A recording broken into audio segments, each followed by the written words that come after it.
Magandang araw mga katipids. May bago na naman tayong tipid ulam ngayon. Ito ay ang chicken pastil. Bumili lang ako ng kalahating pate ng chicken breast fillet. Hugasan mo na ito bago pakuluan. Lagyan ng kaunting asin,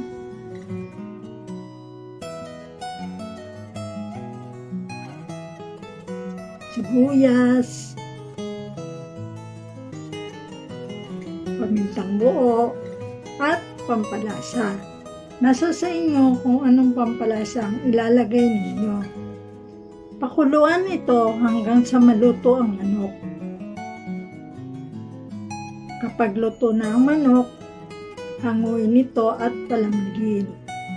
Kapag malamig na, simulan na ang paghimay-himay dito.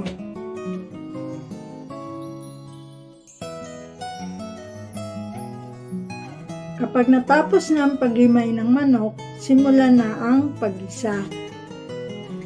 Ang mga sangkap lamang ay sibuyas, bawang, at sili. Hinati ko lang sa 3 ang sili para may konting anghang lamang. Pagkatapos magpainit na ng kawali at lagyan ng 2 kutsarang mantika.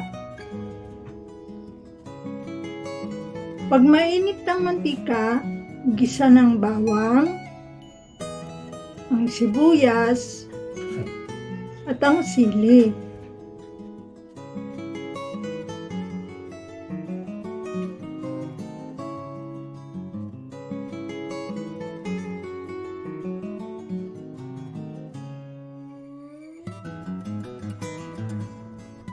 Kapag translucent ang sibuyas at medyo brown na ang bawang, ihulog na ang hinimay-himay na manok.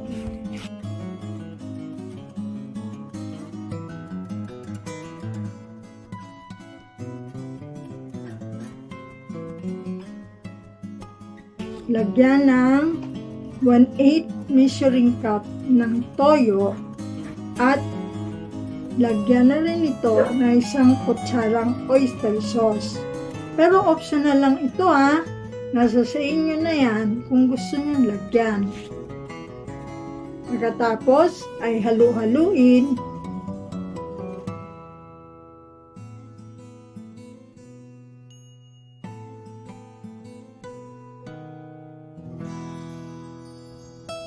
Buhusan na rin ito ng 1 sandok na chicken broth o yung pinagpakuluan ng manok. Haluin ulit hanggang maging crispy na ito.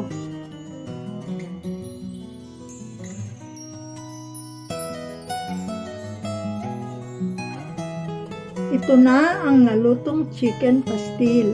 Ang dali lang, di ba?